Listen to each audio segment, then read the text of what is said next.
علی بھائی سوال ہے، ہندوؤں کے تہوار ہولی اور دیوالی کے کھانے کا کیا کیا جائے؟ وش کر سکتے ہیں؟ یہ بڑا سینسٹیو ایشو ہے۔ پچھلے دنوں آپ کو پتہ دیوالی کی جو سرمنی ہے منائی گئی ہے 6 نومبر کو۔ یہ ہندوؤں کے ہاں 2 بڑے تہوار منائے جاتے ہیں، ہولی کا اور دیوالی کا۔ اسی طریقے سے کرسچنز کے ہاں بھی یعنی کرسمس کا تہوار منایا جاتا ہے، اور بھی غیر مسلم کے ہاں تہوار منائے جاتے ہیں۔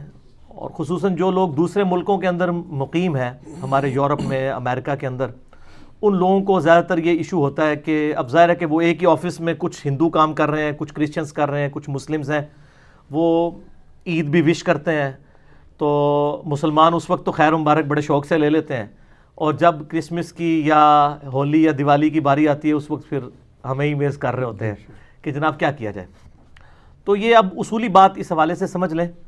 پہلی تو بات یہ ہے کہ as far as human dignity is concern, تو اس دنیا میں جتنے بھی لوگ آباد ہیں، ہیومن ڈگنیٹی میں آپ نے ان کی عزت کرنی ہے، چاہے وہ جیوز ہوں، کرسچنز ہوں، مسلمز ہوں، ہندو ہوں، بدھ مت کے رہنے والے لوگ ہوں، ان سب کے سب لوگوں کے ساتھ کھانا پینا بھی جائز ہے اگر کھانے والی چیز حلال ہو، ٹھیک ہے؟ ایک پلیٹ میں بھی آپ کھا سکتے ہیں، کوئی اسلام کے اندر اس کی ممانعت نہیں ہے۔ اب رہا یہ ان کی مذہبی ایکٹیویٹیز کا تعلق، تو چونکہ یہ زیادہ تر مذہبی ایکٹیویٹیز شرک کے اوپر مبنی ہیں، شرک کے ساتھ اسلام کو آپ کو پتہ ہے ایک خاص مزاج ہے۔ شرک is the most sensitive issue in the sight of Allah. قرآن حکیم میں کم از کم 2 دفعہ یہ آیت ریپیٹ ہوئی ہے، سورہ النساء کے اندر 116 اور 48 نمبر، ان اللہ لا یغفر ان یشرک بہ ویغفر ما دون ذلک لمن یشاء۔ بے شک اللہ اس گناہ کو تو معاف نہیں کرے گا کہ کوئی اللہ کے ساتھ کسی قسم کا شرک کرے، اس کے علاوہ ہر گناہ معاف کر دے گا۔ دنیا میں جتنے بھی گناہ ہیں وہ شرک کی ہی درخت کے آپ سمجھ لیں شاخیں ہیں کسی نہ کسی فارم میں، اور جتنی دنیا میں نیکیاں ہیں وہ توحید کے شجرہ مبارکہ کی شاخیں ہیں۔ یہ جو مذہبی ایکٹیویٹیز ہیں دوسرے مذاہب کی، چاہے وہ جیوز کی ہوں، کرسچنز کی ہوں یا ہندوؤں کی ہوں، یہ زیادہ تر شرکی ایکٹیویٹیز ہیں۔ اب وہ شرکی ایکٹیویٹیز کے اندر مسلمان تو حصہ لے ہی نہیں سکتا۔ پھر کھانے پینے کا جو تعلق ہے، اگرچہ ان شرکی ایکٹیویٹیز کا کھانا پینا حلال بھی ہو، یعنی کوئی سبزی پکا کے لے آتا ہے، لیکن چونکہ وہ جس نام پر ہو رہی ہے نا وہ شرک والا معاملہ ہے، تو اس لیے اسلام اس کو انڈورس نہیں کرے گا۔ قرآن حکیم میں اگر آپ سورۃ المائدہ پڑھ کے دیکھیں نا، تو غیر اللہ کے نام کا جو کھانا ہے، اللہ کے علاوہ کسی اور کی تقرب کے لیے یا اس پہ غیر اللہ کا نام بولا گیا ہو، اعوذ باللہ من الشیطان الرجیم، آیت نمبر ہے 3 سورۃ المائدہ کی، اللہ تعالیٰ فرماتا ہے حرمت علیکم المیتہ، تمہارے لیے حرام کر دیا گیا ہے مردار، والدم، اور بہتا ہوا لہو، یعنی جو ذبح کے وقت جانور کا خون نکلتا ہے نا، یہ خون ہے تو پاک ہے لیکن پینا حرام ہے۔ اسی طریقے سے شراب جو ہے کپڑوں کو لگ جائے تو کپڑے ناپاک نہیں ہوں گے، لیکن شراب پینا حرام ہے، اسپرٹ ہو جائے، الکوہل ہو جائے۔ اسی لیے ہم وہ کہتے ہیں کہ آپ اسپرٹ والا جو الکوہل والا پرفیوم بھی استعمال کر سکتے ہیں، وہ آپ پی نہیں رہے ہوتے۔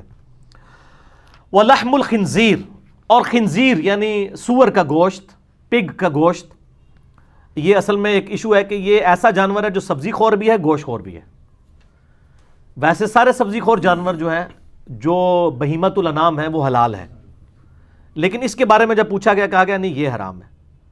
3 چیزیں ہو گئیں، مردار اور لہو بہتا ہوا اور خنزیر کا گوشت، وما اہل لغیر اللہ بہ، اور جس کے اوپر ذبح کے وقت غیر اللہ کا نام لیا جائے، غیر اللہ کے تقرب کے لیے ہو۔ اور یہی پھر آیت آگے چلتی ہے، اس میں ایک الفاظ یہ بھی ہیں وما ذبح علی النصب، اور جو بتوں کے تھانوں کے اوپر ذبح کیے جاتے ہیں جانور، یعنی ان تھانوں پر غیر اللہ کے تقرب کے لیے جانور ذبح ہو رہے ہیں، وہ بھی حرام ہوں گے، چاہے اللہ کا نام بھی ان پر لیا گیا ہو، تب بھی وہ حرام ہوں گے، کیونکہ تقرب جو ہے وہ غیر اللہ کے لیے ہے۔ صرف یہ نہیں ہے کہ ایک بندہ بسم اللہ اللہ اکبر پڑھ کے تو کسی بت کے سامنے ذبح کر دے تو وہ بھی حرام ہو جائے گا، تقرب اس بت کا ہو گیا، اگرچہ اللہ کا نام لیا ہوا ہے تب بھی تقرب والا معاملہ بھی سینسٹیو ہے۔ تو اسی طریقے سے اس طرح کی ایکٹیویٹیز کے جو کھانے پینے ہیں وہ اسلام میں حرام ہے۔ صحیح مسلم کے اندر حدیث موجود ہے، سیدنا علی رضی اللہ تعالیٰ عنہ سے کسی نے آ کے پوچھا کہ آپ نبی علیہ السلام کے اتنے قریبی ہیں، کیا آپ کو نبی صلی اللہ علیہ وآلہ وسلم نے کچھ خاص باتیں ایسی سکھائی ہیں جو باقی امت کو نہ بتائی ہوں؟ تو مولا علی نے کہا کہ نبی علیہ السلام نے وہی دین ہمیں بھی سکھایا جو پوری امت کو. ہاں، جو فہم قرآن ہے وہ تو ظاہر ہے ہر مسلمان کا ایک حصہ ہے. اور پھر فرمایا اپنے تلوار کی نیام میں سے ایک صحیفہ نکالا اور کہا یہ نبی علیہ السلام نے ایک خاص صحیفہ ہمیں دیا ہے جس میں قیدیوں کے احکام لکھے ہوئے تھے. اگر کوئی مسلمان کو قتل کر دے اس کی کیا سزا ہے. ظاہر ہے نبی علیہ السلام کے بہاف پہ جنگ جمل صفین نہروان لڑنی تھی مولا علی نے، تو حضور نے ان کو بتا دیا کہ ان کے قیدیوں کے ساتھ تم نے کیا سلوک کرنا ہے. اور اس میں یہ عبارت بھی لکھی ہوئی تھی جو مدینے میں بدعت کو جاری کرے اس پہ اللہ کی لعنت، اللہ کے فرشتوں کی لعنت اور تمام لعنت کرنے والوں کی لعنت. یہ حدیث بخاری میں بھی ہے، لیکن مسلم والے طریق میں ایک اضافی ورڈ بھی ہے. وہ الفاظ یہ ہیں کہ جو غیر اللہ کے لیے ذبح کرے اس پہ اللہ کی لعنت. تو یہ جو ایکٹیویٹیز ہو رہی ہوتی ہیں، اب کرسمس کے اوپر ان کا عقیدہ ہے خدا نے بیٹا جنا، ہمارے نزدیک یہ شرک ہے. اب اس کے اوپر جو کھانا آئے گا وہ حلال بھی آ رہا ہوگا تو تقرب کسی اور کا ہوگا، اس لیے اس سے بچنا ہوگا. اور آپ لوگوں کو ایجوکیٹ کریں، ان سے نفرت نہ کریں، ان کو بتائیں کہ بھئی ہم گاڈ اورینٹڈ ہیں، آپ کی کتابوں میں بھی شرک حرام ہے. ہم ان ایکٹیویٹیز کو اس لیے سپورٹ نہیں کرتے کہ اس میں شرک ہے. اگر آپ شرک چھوڑ دیں اور شرک کے بغیر آپ کرسمس کے بارے میں کوئی صحیح عقیدہ رکھ لیں، حضرت عیسیٰ علیہ السلام کی پیدائش کے دن کو ایک انسان کی پیدائش کا دن سمجھیں، تو اس پہ آپ ہمیں کوئی لنگر بھی لا کے دے دیں اللہ کے نام کا، ہم کھا لیں گے، کوئی مسئلہ نہیں ہے، ہمیں کوئی چڑ نہیں ہے.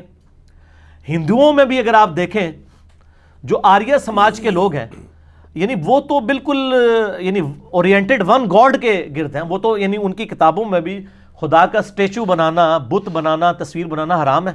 اور ڈاکٹر ذاکر نائک نے پوری ویڈیو ریکارڈ کرائی ہے نا، سملیرٹیز بٹوین ہندوازم اینڈ اسلام، اردو میں بھی ہے اور انگلش میں بھی. آپ دیکھیں کہ ان کی کتابوں میں کس طرح کی توحید موجود ہے. تو ہندوؤں نے اگر اپنی توحید چھوڑ دی اور شرک اڈاپٹ کر لیا تو ان کو بتایا جائے بھی آپ کی کتابوں میں تو یہ توحید لکھی ہے، ہم تو آپ کی کتابوں کی توحید کی وجہ سے آپ کے اس کھانے سے اوائڈ کر رہے ہیں. یہ جواب دیں، قرآن سے بعد میں دیں. تعالوا الی کلمۃ سواء بیننا و بینکم، آؤ اس بات پہ اکٹھے ہو جائیں جو تم میں اور ہم میں کامن ہے. سورہ آل عمران آیت نمبر 64. تو ہندوؤں کو ان کی کتابوں کا ریفرنس دیں، عیسائیوں کو ان کی کتابوں کا. ایک اور لیکچر دیا ڈاکٹر ذاکر نائک نے، سملیرٹیز بٹوین کرسچینٹی اینڈ اسلام، اردو میں بھی ہے انگلش میں بھی. اس میں انہوں نے بتایا کہ اس میں بھی سور کا گوشت حرام ہے، شراب حرام ہے، یہ چیزیں ان کو بتائیں. تو انشاءاللہ تعالی لوگ حق بات قبول کریں گے. آپ بتانے کا سٹائل آپ کا ٹھیک ہونا چاہیے. اور یہ جو میں نے دعویٰ کیا نا کہ اگر اللہ کے نام کی بھی آپ ذبح کریں گے، یہ لفظ ذبح ہوتا ہے زبر کے ساتھ، ویسے ہم ذبح بھی اردو میں چل جاتا ہے، کیونکہ مولوی غلطیاں نکالتے ہیں اس لیے میں زبر زیر کا بھی بتاتا ہوں. آپ اللہ کے نام کا بھی اگر ذبح کریں گے کسی تھام کے اوپر جا کے تب بھی حرام ہوگا. کسی مزار کے اوپر جا کے، چاہے وہ بابا گرو نانک کا مزار ہو یا کسی مسلمان کا مزار ہو، وہ حرام ہو جائے گا، کیونکہ یہ نبی علیہ السلام کی مخالفت میں ہے. صحیح مسلم میں حدیث ہے، میں تمہیں منع کرتا ہوں قبروں پر عمارتیں بنانے سے، قبروں کو پکا کرنے پہ اور ان پہ بیٹھنے سے. لائیو بیٹھنا بھی حرام ہے، مجاور بن کے بھی بیٹھنا. جو نبی علیہ السلام کی مخالفت پہ چیزیں بنی ہیں ان تھانوں کے اوپر، چاہے وہ ہندوؤں کے ہوں، سکھوں کے ہوں یا مسلمانوں کے ہوں، وہاں پہ اللہ کے نام کا ذبیحہ بھی حرام ہوگا کھانا. اس کے ثبوت میں سنن ابی داؤد کے اندر ایک حدیث موجود ہے. ایک صحابی نے منت مانی کہ میں مقام بوانا پر جا کر اونٹ قربان کروں گا. نبی علیہ السلام نے اس صحابی کو بلا کے پوچھا یہ کسی خاص مقام پہ تم اونٹ جو ذبح کرنے جا رہے ہو، کیا زمانے جاہلیت میں وہاں کوئی مشرکانہ میلہ تو نہیں لگتا تھا؟ ہائے ہائے ہائے ہائے، امام الموحدین صلی اللہ علیہ وآلہ وسلم. یار اگر پرانے زمانے میں لگتا تھا تو اب کیا مسئلہ ہے؟ اب تو نہیں لگتا نا. کدھر نے کہا جی شاہ جی دی یاد تازہ بھی ہوندی ہے نا، یہ نہ کوئی کہہ دے جی پرانی یاداں دوبارہ جی تازہ ہو گئی ہیں. ان کا یا رسول اللہ کبھی مشرکانہ وہاں پہ میلہ یعنی نہیں لگا کرتا تھا. آپ نے کہا وہاں کوئی اس قسم کی یعنی ایکٹیویٹیز تو نہیں ہوتی تھی، کوئی خوشی کی ایکٹیویٹیز جو شرکیہ ہوں؟ تو کہا نہیں یا رسول اللہ صلی اللہ علیہ وسلم. تو پھر آپ صلی اللہ علیہ وسلم نے ان کو اجازت دی اور فرمایا کہ خدا کی نافرمانی میں جو منت ہے وہ پوری نہ کی جائے، اور وہ منت بھی پوری نہ کرو جس پہ تم اختیار نہیں رکھتے ہو. بعض اوقات ایک بندہ جناب منت مان لیتا جی میں روزانہ 100 نفل پڑھوں گا. اب یہ تو بڑا مشکل کام ہے، تو ایسی منت کو پھر توڑ دینا ہوگا. اور ایسی جو منت کا کفارہ ہے وہ بخاری اور مسلم میں ہے، کہ منت کو توڑنے کا کفارہ وہی ہے جو سورۃ المائدہ آیت نمبر 89 میں قسم کو توڑنے کا کفارہ آیا ہے. ایک غلام آزاد کرو, غلام نہیں آزاد کر سکتے تو تم 10 مسکینوں کو کھانا کھلاؤ, اگر نہیں کھلا سکتے یا 10 مسکینوں کو کپڑے لے کے دو, اگر یہ نہیں کر سکتے یعنی بہت غریب ہو تو پھر تم مسلسل 3 روزے رکھو. یہی کفارہ ہے منت توڑنے کا بھی, منت آپ توڑ بھی سکتے ہیں, اور قسم توڑنے کا بھی. تو نبی علیہ السلام نے فرمایا جس پہ تمہارا اختیار نہیں, جو مشکل ہو جائے, تمہارے بس سے باہر ہو جائے, وہ بھی منت پوری نہ کرو, اور اللہ کی نافرمانی میں بھی اپنی اس منت کو پورا مت کرو. اور جہاں تک تعلق ہے نا مشابہت اختیار کرنے کا, وہ ابو داؤد میں حدیث ہے جس نے جس قوم کے اندر مشابہت کی وہ اسی قوم میں شمار کیا جائے گا. یعنی اگر کوئی ریلیجس ایکٹیویٹیز میں حصہ لیتا ہے نا ہندوؤں کی, تو اللہ اور اس کے رسول کے ہاں وہ ہندو شمار کیا جائے گا, چاہے وہ مسلمان بھی ہو, اس کی داڑھی بھی ہو. یہ بڑا سینسٹیو ایشو ہے. بے شک. جس قوم کی مشابہت یعنی مذہبی مشابہت, یہ نہیں ہے کہ آپ نے ٹائی پہن لی ہے تو یہ مذہبی مشابہت ہے, اور ٹائی کو سلیب کے ساتھ جوڑتے ہیں. اور یار سلیب کے ساتھ ہوتا تو ویٹیکن سٹی میں بیٹھا ہوا پاپ جو ہے وہ بھی ٹائی لگا کے رکھتا, اس نے تو کبھی ٹائی نہیں پہنی, اس نے سلیب ہی لٹکائی ہوتی ہے. سلیب نہیں, یہ ٹائی تو مسلمانوں کی ایجاد ہے. خلیفہ ہارون رشید کے دور کے اندر یعنی یہ معاملات چلے ہیں, یہ کوئی مذہبی ان کا سمبل نہیں ہے. آج ہندو بھی ٹائی پہنتا ہے, آج مسلمان بھی پہنتا ہے, سکھ بھی پہنتا ہے, عیسائی بھی, یہ مذہبی نہیں ہے. مذہبی مشابہت حرام ہے. تو ٹائی پینٹ کوٹ کے اندر, پینٹ شرٹ کے اندر سارا وہ گھسا دیتے ہیں, کہتے ہیں یہ آپ ان میں سے اٹھائے جائیں گے. اور انہی مولانا صاحب کو پوچھیں کہ آپ کے جیب میں جو مرید نے 40,000 روپے کا مفت آپ کو 76 موبائل گفٹ کیا ہوا ہے, 76 موبائل میں ذرا اس کو جوک کے طور پہ کہتا ہوں, اتنا لمبا موبائل جو اسمارٹ فون ہے, یہ کافروں کا نہیں بنایا ہوا, یہ مشابہت نہیں ہوگی. کہتے نہیں اس کی نہیں ہوگی مشابہت. وہ کہتے ہیں دیکھیں کوئی مذہبی ایکٹیویٹی تو نہیں ہے نا. تو سر پینٹ شرٹ کون سی مذہبی ایکٹیویٹی ہو گئی ہے؟